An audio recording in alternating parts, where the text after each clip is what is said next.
네. 제가 처음으로 성소수자분에게 들었던 고민이 꽤나 깊은 얘기였어요. 저도 공부하게끔 만들었던 계기가 된 경우인데, 같이 사시는 분이 계셨는데, 혼인신고를 할 수가 없잖아요. 그래서, 한쪽이 아프거나, 그럴 때 보호자 역할을 할 수가 없다. 그렇다고 가족들과 그 사이가 멀어진 상태여서 아무도 법적인 보호자가 없다라는 고민을 얘기를 하셨어요. 그래서 우리나라가 그게 참 힘들구나, 그런 부분도. 혹시 다른 나라는 동서양에 좀 차이가 있나요? 어떨까요? 이게 저도 사실은 뭐 이게 법률적인 부분을, 그러니까 동성 결혼 합법화의 영역으로 가자면 사실은 동서양으로 나뉘기는 좀 어려울 것 같고요. 왜냐면 동양에도 뭐 대만이라던가 일본이라던가 동성혼이 합법화된 곳이 있으니까요. 근데 이제 우리나라에서도 사실은 동성혼을 하기 위해서 지금 동성결혼 캠페인도 최근에 이제 모두의 결혼 캠페인 이런 것들도 하고 계신 걸로 알고 있고, 그리고 지금 생활동반자법 발의하셨죠. 용해인 의원. 네, 그러니까 생활동반자법. 그러니까 사실은 용어가 굉장히 좋은데요. 그러니까 동성결혼으로서의 해결 방법은 당연히 이루어져야 되겠지만, 사실 동성결혼뿐만 아니라 사실 사회에는 이제 동성 커플을 제외하고도 아니면 4인 가족 혹은 이제 결혼하지 않지만 같이 살아가고 있는 가족이 있죠. 사람들이 존재하고 있잖아요. 뭐 예. 그냥 그러면 그 사람들이 서로가 서로를 돌보고 있는데, 네. 그 사람들을 생활 동반자로 보고 이제 법률로 보호하는 그런 생활 동반자법이 지금 이제 뭐 용해인 의원이나 진보당 강성희 의원이나 이렇게 해서 같이 공동 발의가 이뤄졌고, 예. 강성희 의원님도 네, 강성희 의원님도 공동 발의를 하셨고, 근데 이제 아직 계류 중인 걸로는 알고 있고요. 이제 사실 그렇죠. 발의는 됐으니까요. 사실 이게 시작이죠. 발의가 그러니까 사실 이뤄져야 되긴 하겠지만 발의할 수 있냐 없냐도 사실 논쟁이었는데 이제 발의가 됐으니까요. 그래서 그런 게 있고, 그리고 또 이제 그 의료적인 파트 같은 경우에는 이제 제가 알기로는 최근에 동성 결혼을 하신, 그러니까 이제 혼인 신고를 하지 못하셨지만 동성 결혼을 하신 파트너 분들께서 이제 건강보험공단에 서로가 서로의 그거를 하게 해달라라고 해서 보호자를 하게 해달라는 걸 해서 1심 패소하고 2심이 승소했던가 이렇게 해서 좀 진일보된 거는 봤던 것 같아요. 그래서 어쨌든 그런 노력들은 이뤄지고 있는 것 같아요. 그래서 왜냐하면 사실 정말 운이 좋게도 원가족, 그러니까 내 원래 가족들과 관계가 좋고 내 파트너 혹은 애인을 인정받을 수 있는 관계면 너무 좋겠지만 그렇죠. 예. 그게 되지 않고 이 사람은 아픈 상황이고 수술을 해야 되는데 원가족들이 동의하지 않는다던가, 아니면 원가족들이 바로 오기 어려운 상황인데 내가 아무것도 하지 못하는 게 그게 맞는 상황인가에 대한 것은 논의되어야 되는 거고, 말씀하신 것처럼 많은 문제제기나 변화들이 이뤄지고 있고, 사실 지금 그래서 동성결혼을 큰 의제로 잡고 모두의 결혼 캠페인도 열심히 하고 계신 걸로 알고 있어요. 그래서 그 부분에도 열심히 아마 하실걸요. 그래서 많은 참여를 다들 해주시면 좋지 않을까 생각이 드는 것 같아요. 아마 정치적으로나 종교적으로 그런 것들이 인정받고 있는 나라들은 그게 표가 되고 또 종교적으로 어떤 이득이 된다라고 생각했을 때 발의가 됐을 것 같아요. 그런 영향이 있을 건데 이런 목소리가 많이 나오고 강력해져야 할 것 같아요. 그래서 직접 정치가 참 중요하다고 생각을 해서 저도 정치 참여를 하게 됐는데, 사실 그 중에서도 소수자이기 때문에, 저희 둘 다 소수자이기 때문에 받아들여지지 못하고 인정받지 못한 것들, 아무리 그 다른 분들이 발의를 하신다고 해도 당사자가 발의하는 것만큼의 감수성과 디테일은 아직은 없을 거다라는 생각이 들거든요. 물론 많은 조사를 하셨겠지만 네. 당사자만큼 잘하는 건 없다고 생각해요. 네. 근데 저는 뭐 이건 좀 다른 논리이긴 하지만 직접 정치도 전 너무 좋은 구호지만 저는 요즘 가장 큰 고민이 뭔가 정치의 역할, 정치가 해야 하는 일들을 놓고 있는 게 아닌가 이 생각을 많이 하는 것 같아요. 뭐냐면 뭔가 어떤 성별 이슈 혹은 젠더 갈등이라고 하잖아요. 젠더 네, 갈등이나 네. 이 성소수자 이슈들이 표가 안 된다 혹은 혐오가 더 표가 된다 이렇게 얘기를 하지만 모르겠어요. 저는 사실 저는 그 이과 계열의 사람이라 막 정치를 공부한 사람은 아니라서 네. 잘은 모르지만 제가 생각했던 정치와 그런 거는 사실 이런 갈등이 생기고 문제가 생겼을 때 공론을 만들어내고 토론을 만들어내는 게 정치라고 생각했거든요. 그래서 저는 예를 들어 젠더 이슈가 생기면 그러니까 어떤 편을 드는 것을 떠나서 이거를 표로 이용해 먹는 거가 지금 현실이지만 그렇죠. 이걸 어떻게 해결할까를 머리 맞대는 게 저는 그럼요. 정치라고 생각했거든요. 그럼요. 근데 당연히 그런데 그쵸. 근데 예. 그거를 그래서 저는 요즘 토론회를 가면 진짜 슬퍼요. 그래서 국회의원들이나 도의원이나 시의원님들이 보낸 그 뭐라 하죠? 그 토론문이 네. 제일 무난해요. 다른 사람들의 글보다 가장 욕을 먹지 않기 위하고 가장 쟁점이 없는 글들을 보내시거든요. 네. 그러면서 이 사람은 진짜 이걸로 논의하고 싶은 마음이 없구나 이런 느낌의 글들을 받게 되는 것 같아요. 왜냐면 논쟁이 되면 불리하고 표가 그렇죠. 안 되니까요.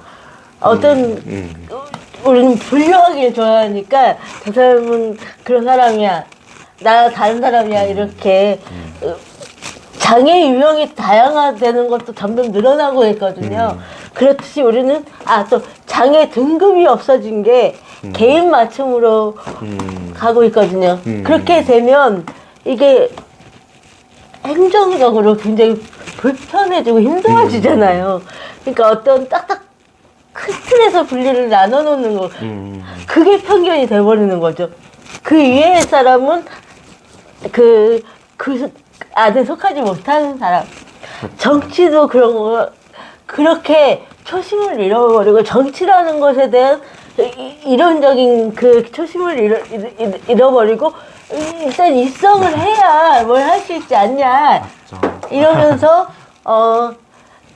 다른 거도 합해지고 예. 그래서 요즘 그런 얘기들이 좀 속상하더라고요. 그렇죠. 그런 것도 있고 말씀하신 얘기 중에서도 저는 엄청 크게 공감하는 것 중에 하나가 어떤 예를 들어 장애 등급이 나오지 않고 장애 분류 등급이 요즘에는 그 등급으로 안 나오고 그 정도로 나오는 네, 것 네, 같아요. 네. 그래서 경중, 심하지 않은 예, 뭐 이렇게 나오니까요. 그러니까 그렇게 등급으로 나오지 않더라도 사실은 질환이나 그 생활의 불편이 있을 수 있다고 네, 저는 생각하거든요. 다양하게 예. 등급으로서만 그 사람의 삶이 분류되지 그렇죠, 않는데 그렇죠. 뭔가 그 법적 그 분류가 뭔가 모든 걸 증명하는 예. 서류처럼 되는 게 네, 네. 속상할 때도 있는 것 같아요. 그래서 그런 것들을 직접 얘기하지 않으면 공론화되지도 않고 모르죠. 그렇죠. 간과하죠. 그리고 정치인들도 그게 생기다 보니까 우선순위가 있는 것 같아요. 먹고 살아야 되니까 4년 뭐랄까요, 계약이잖아요. 아무튼 그래서 인기에 좀 영합하려는 것 같고 그런 기대들 있잖아요. 오바마가 대통령이 되고 또 홍석천 하리숙도 요새 풍자씨 네. 예, 그런 분들이 유명해지고 할 때 우리는 이제 좀 나은 세상이 오려나 편견 없는 세상이 오려나 하는데 흑인에 대한 편견, 동양인에 편견, 또 성소수자에 대한 편견이 바뀌는 건 아니거든요. 조금은 나아졌지만 그 사람들에 대한 인기지. 왜 토크쇼로 유명하신 분 있잖아요. 미국의 윈프리 됐습니다. 오프라 네. 윈프리 같은 경우도 개인적으로 부유하고 그렇지만 흑인에 대한 인식이 좋아지는 건 아니잖아요. 그런 것도 조금씩 바뀌어야 되지 않을까. 저는 근데 사실 그분들이 바꿔나가고 있는 세상도 분명히 존재한다라고 그럼요. 생각해요. 그럼요. 그분들이 사실 세상을 아유, 바꾸는 그렇죠. 역할의 사람들이 아니고 한 말씀하셨듯 사람이. 직접 정치를 하든 정치인이 하든 그 사람들의 역할이 사실 있을 거고 그렇죠. 그런데 저는 그분들이 겪지도 않아도 되는 많은 것들을 겪으면서 사실 그것들을 견뎌가고 있다는 게 그럼요. 사실 항상 너무 감사한 일인 것 같아요. 너무 어려운 멋진 사람들 그렇죠. 인 것 같아요. 그러니까 제가 말씀드린 거는 개인적인 그분들이 해야 되는 일이 아니라 그분들이 유명해졌다고 세상이 바뀌는 것이 아니다. 많은 목소리가 나와야 된다라는 그런 표현이었습니다. 그리고 김대중 대통령이 됐을 때 김대중 대통령이 그 고문 때문에 장애가 생기셔서 장애인들이 좀 기대를 했었거든요. 장애인 정책이 좋아지지 않을까. 근데 그 한 분이 혼자 다 할 수 없잖아요. 그리고 또 다른 분들의 의견도 수렴해야 되기 때문에 어렵죠. 그런 많은 편견과 그런 걸 이겨가면서 성공하신 분들이잖아요. 말하자면 우리 인생이 행복하면 성공이겠지만 그런 분들이 이겨나가고 살아가고 계신 거라 사실 홍성천 씨나 뭐 그런 분들이 좌절한 시기도 많으셨을 거고 오히려 더 많은 시선이 있기 때문에 어려운 분들이 많이 있으셨을 거라고 생각이 들어요. 뭐 저나 김동준님도 사회생활을 안 하는 건 아니기 때문에 충분히 공감할 수 있는 내용이 아닐까. 남들보다 배는 더 노력해야 되지 않을까 생각이 듭니다. 이제 거의 나누고자 했던 내용이 다 끝나가는데요. 가장 어려운 질문이자 도움이 되는 질문이기도 할 것 같은데 동성애 후배들이라고 해야 될까요? 지금 고민하고 계신 분들에 대해서 커밍아웃을 하지 못한 분들이나 이런 분들에 대해서 본인이 겪어온 만큼의 해주실 말씀이 있을까요? 저는 사실 어려운 질문이라고 생각하는데요. 사실 네. 저는 이제 원래는 서울에서 살다가 지역으로 내려갔는데 지역으로 내려가니까 성소수자로 살아가는 게 훨씬 더 어렵더라고요. 왜냐면 성소수자로 살아가면서 저는 제 이름을 가리면서 활동을 해본 적이 없는데 네.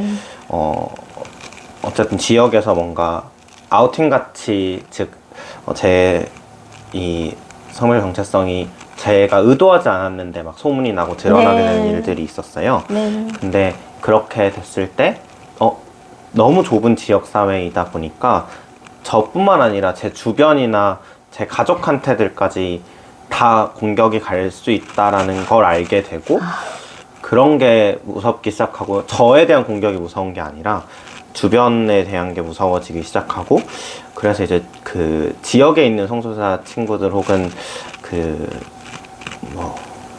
더 나이 많은 분들한테 그냥 조언 아닌 조언을 어떻게 하죠? 저 너무 고민돼요. 이런 질문을 했을 때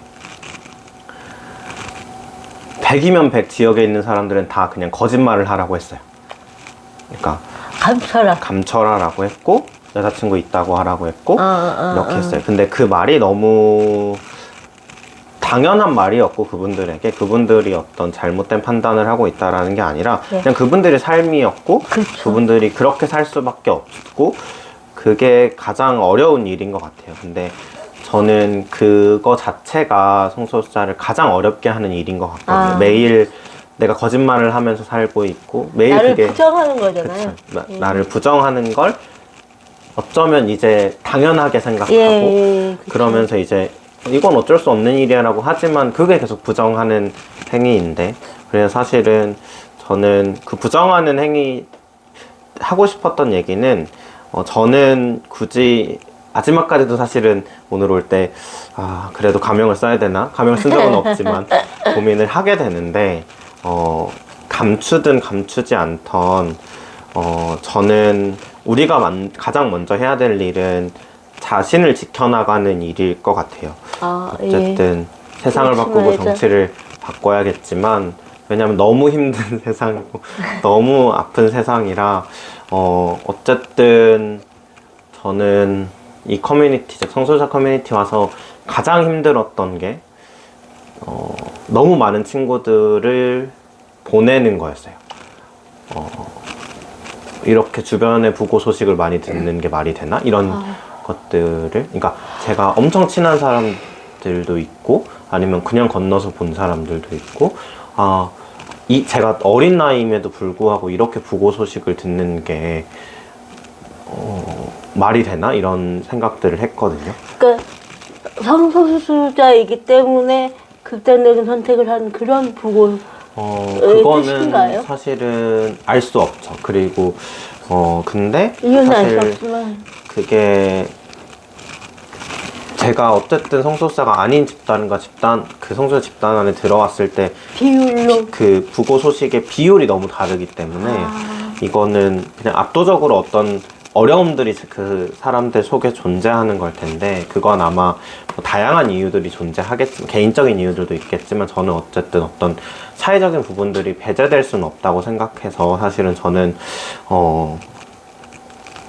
하고 싶은 얘기 중에 가장 큰 건 좀 그만 잃었으면 좋겠다 서로를 이런 얘기들이 있어서 근데 그래서 자기를 지키는 일들이 가장 중요하고 그래서 자기를 부정하는 일도 부정하고 있다고 괴로울 수 있지만 나를 지키는 일이다 라고 생각하면 좋겠고 그래서 좀 더 안전한 공간을 찾으시길 바라는 마음이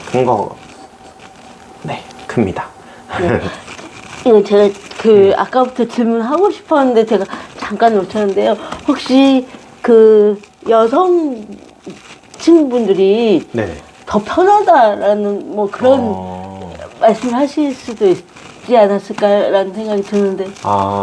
이게 사실은 굳이 그렇게 나누진 않는데요. 네. 그런 친구들은 불편하죠.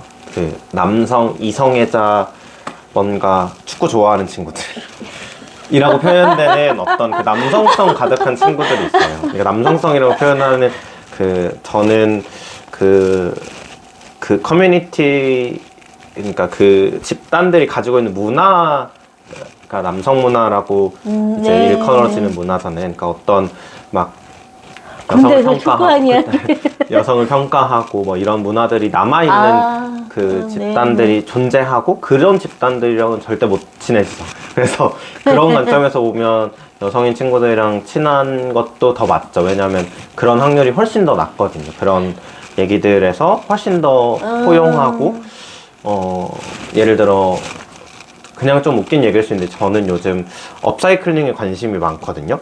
업사이클링 뭐 폐자원들을 활용해서 제품 재활용해서 만드는 그런 거에 관심 많은데 여성인 친구들 보통 그런 거 어떻게 관심 있어요? 막 이런 얘기들로 넘어가거든요. 근데 남성인 친구들 남성 문화에 찌들어져 있는 친구들은 왜 우리가 왜 그거 해?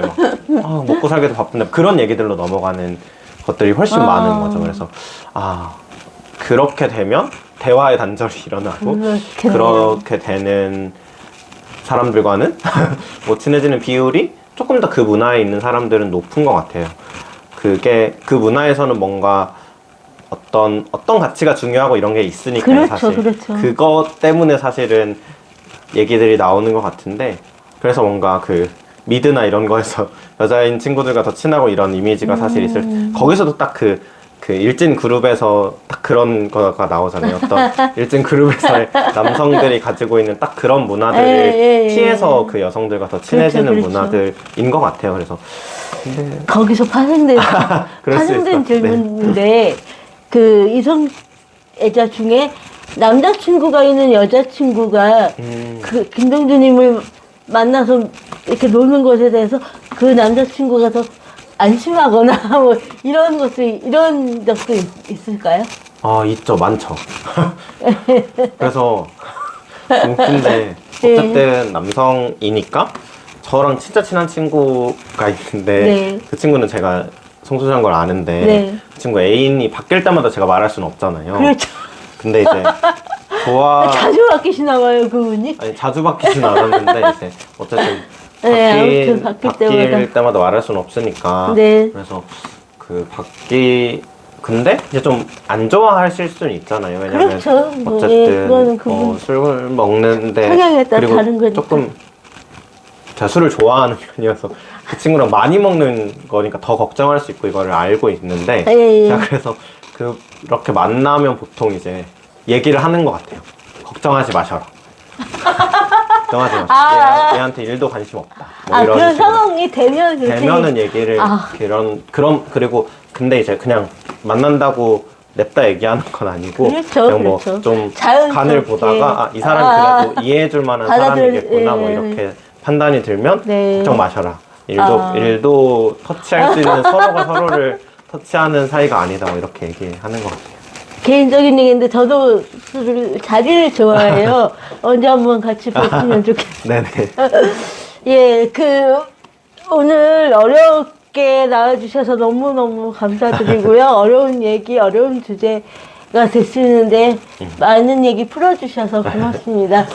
이 방송 보시면서 성소수자들에 대한 이해, 또 우리가 좀 더 다가갈 수 있는 기회가 됐으면 좋겠는데 억지로 이해하는 문화보다는 어렸을 때부터 자연스럽게 받아들일 수 있는 주변의 다양한 꼭 성적인 취향이 아니라 다양한 형태와 다양한 생김새와 다양한 삶이 있다는 그런 것의 일환으로 생각하시면 더 편한 세상, 더 행복한 세상이 되지 않을까 생각합니다. 누가 싫어한다고 해서 나를 부정하지 마시고 오늘 김동주님의 중요한 말씀 중에 하나가 장애인이나 성소수자나 내 정체성과 나를 부정하지 마세요. 비장애인이 기준이 돼서도 안 되고 이성애자가 기준이 돼서도 안 됩니다. 내가 이 세상의 중심이고 내가 좋아하는 걸 선택하고 살아야죠. 그냥 태어났으니까 행복하게 살았으면 좋겠습니다. 김동주님도 앞으로 좀 더 행복하셨으면 좋겠고요. 저희 방송을 보시는 분들과 함께 같이 해주셨으면 좋겠습니다. 네네. 고맙습니다. 감사합니다. 네, 고맙습니다. 이제 앞에 인사를 네, 다시 네. 하겠습니다.